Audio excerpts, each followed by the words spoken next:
In today's game against the Charlotte Hornets, the Pelicans started off extremely hot, scoring 28 points in the first quarter. The only problem is they gave up 39. This is also the first time that fans get to see Pelicans' newly acquired guard Orlando Johnson. Now, a 39-28 first quarter definitely wasn't the way the Pelicans wanted to start.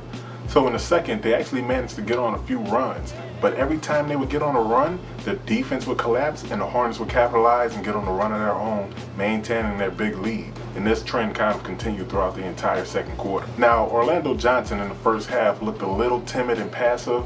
Wasn't too aggressive, although he did take the first shot of the game for the Pelicans. But after a while, he seemed like when he got the ball, he was looking to score. Since if he did pass the ball with this team, you pass it, you're probably not going to get it rotated back around to you in that same possession.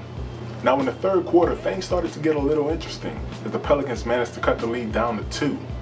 And as we all know, the Pelicans need an up-tempo kind of game to actually be in the game, and that's pretty much proof by their 0-38 record when they score under 100 points. Now, after a pretty good third quarter, the Pelicans' defense in the fourth went back to how it was earlier in the game, and the Hornets pretty much just sliced it up. Another thing I need to mention about this game is that Anthony Davis and Jrue Holiday went off. Anthony Davis in his fourth quarter could not be stopped, and we actually managed to tie up the game late in the second quarter. But the same thing that happened on pretty much every other run in this game happened again.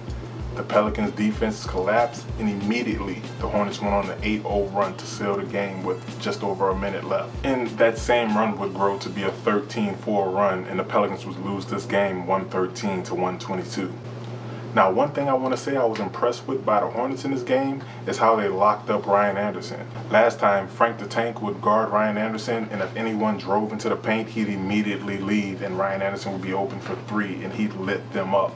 This time, they weren't having any of that, and Ryan Anderson didn't even score from the field. All of his points were from free throws. But I guess you can call it a silver lining. Jrue Holiday does have a new career high from this game with 38, breaking his previous record of 36. So, congrats. And also, Anthony Davis has his 7th 40-10 game of his career, tying Kevin Durant for most in the past 2 seasons. So, hey, everyone wishes it could have went better, unless you were, on the tank wagon. Otherwise, congrats. I'll see you guys next time. Peace.